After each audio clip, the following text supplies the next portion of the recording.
So this week we had two readings, the first one being Political Video Mashups as Allegories of Citizen Empowerment by Richard Edwards and Tryon. And they start off by talking about how video mashups are part of a growing online remix culture and how through the juxtaposition of components in them they kind of create new meanings.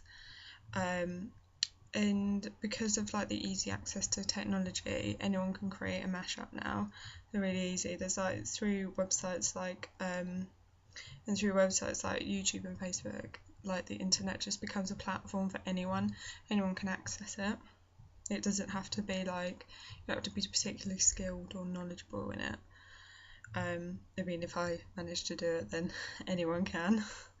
So they say that in terms of empowerment, these further acts of participation are crucial because they signify how users can become more active and more media literate with the online and offline information they are consuming on a daily basis.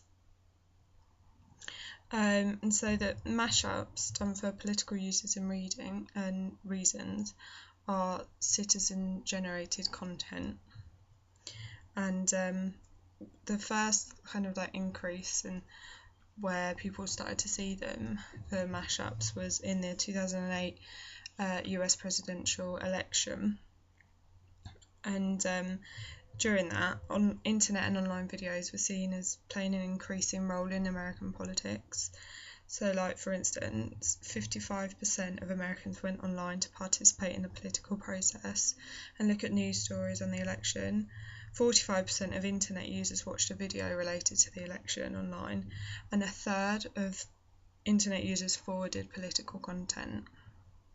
It kind of seems obvious to us now that everything is kind of everywhere, but I guess, you know, back in 2008, that was 6 years ago, and you know, the internet has changed a lot since then. Morley Winograd and Michael D. Hayes, who are the authors of Millennial Makeover, MySpace, YouTube and the Future of American Politics, said that the 2008 election would likely usher in a political realignment based on the combined factors of the civic-minded social values and the technological savvy of the millennial generation.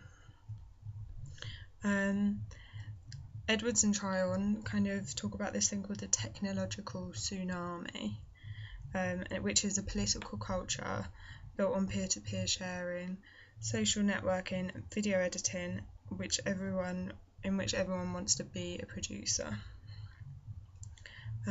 James Walcott in Vanity Fair, he called the 2008 election the YouTube election because of all of the internet stuff that kind of was linked to it and all the videos and stuff.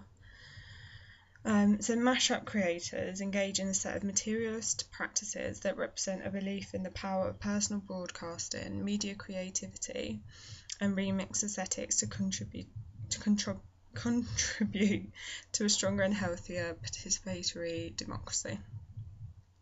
But in a pre-digital age, the video was a weapon in regards to political struggles, which I guess it is now, but the politicians themselves are using it to kind of use it for themselves as a weapon against their opponents and stuff. So this article examined 3 videos. There was the Vote Different video, which was a 1984 Apple Macintosh advert kind of combined with a Hillary Clinton video. The Imagine This video, which was John Lennon's Imagine and a number of different video sources, and the Godfather 4, which was former US Attorney General Alberto Gonzales and scenes from The Godfather. And ultimately, close analysis and attention to the mashups' complex textual operations will help us better understand how video mashups contribute to deliberative and participatory democracy, operate as tools of political expression, and function as allegories of citizen empowerment. So the Vote Different video was used as a mode of advocacy, so it was like a political tool, and it just synchronises the audio track of Hillary Clinton's Conversations with America speech with this Apple computer advert, which is kind of based on 1984. And they say that the juxtaposition forces a new reading of both tracks, so the speech kind of becomes associated with like Orwellian politics, so the 1984 link and stuff. So Hillary Clinton is kind of positioned as Big Brother in it. And then they kind of discuss critical intertextuality, which is Jonathan Gray's idea, which helps to isolate the critical operations that can take place through the juxtaposition of two or more texts. Mashups make politics more comprehensible while working through the news. And then the use of parody and pop cultural imagery is to poke holes in the discourse of powerful political figures. So the use of pop culture and stuff kind of makes it more accessible to other people, which I kind of thought could be a bit dangerous because it's only presenting one side of the story, really. And I think we can all see, like, through the media how when something's really biased, it can kind of affect people's opinions in a very biased way, and they only see one side of the story. And political mashups depend on this critical digital intertextuality, and which is informed through the discursive properties of digital media, specifically its recombinatory features and the active participation of users. So it kind of requires a remix mentality. The Imagine This video is kind of a form of a political protest, and it remixes John Lennon's Imagine and Give Peace a Chance with videos of George Bush. So it kind of makes it sound like George Bush is singing the song. It picks bits out from his speeches and stuff and makes it seem like he's singing the song, as well as all like the loads of different clips of other politicians as well. There's no single narrative being advanced, but two competing power systems that are in direct collision. So it's like war and peace. So it's kind of like a protest song about the war in Iraq. And then a Godfather 4 video is a form of political observation, and it kind of reworks a popular YouTube mashup style, a fake movie trailer. It does rely on a knowledge of The Godfather to kind of understand what it's talking about, and also the political scandal it refers to, because I didn't know anything about it, so I didn't really understand until I read this. But it was something to do with a politician in America, and the way that he behaved kind of linked to like mob style stuff, which is why the link with The Godfather. So the authors kind of conclude with 3 points on mashups. They say, 1, that they are allegories of citizen empowerment.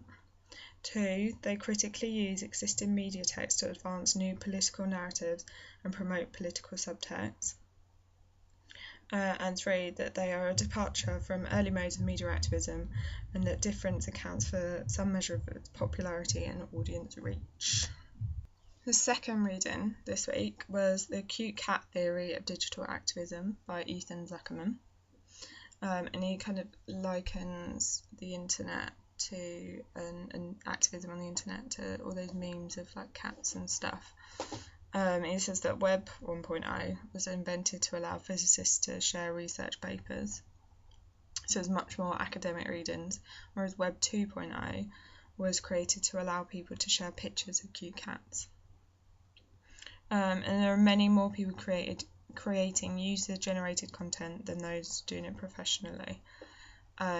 So there's many more like amateurs contributing to the internet than people who actually do it for a living.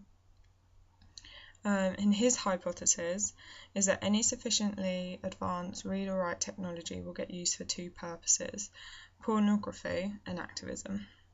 So there are twin revolutions going on, the ease of creating content and the ease of sharing content with local and global audiences. So it is really easy to, it's like what Tryon and that was saying about how easy it is to create stuff and how easy it is to use the internet as a platform for it as well. And this one also talks about the Vote Different mashup.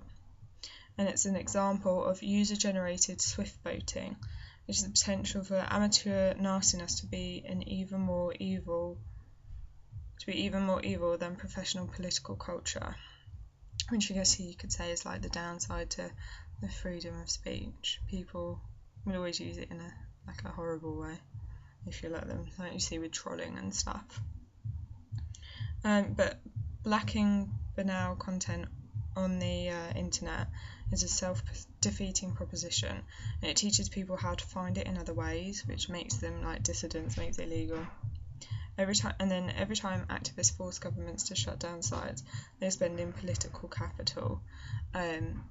So it's kind of a waste of time because it just encourages people to get more skilled at finding this blocked stuff. And then he talks about Twitter and how it's a useful tool in crisis reporting because you're able to update people live and in real time. So yeah, that was this week's readings.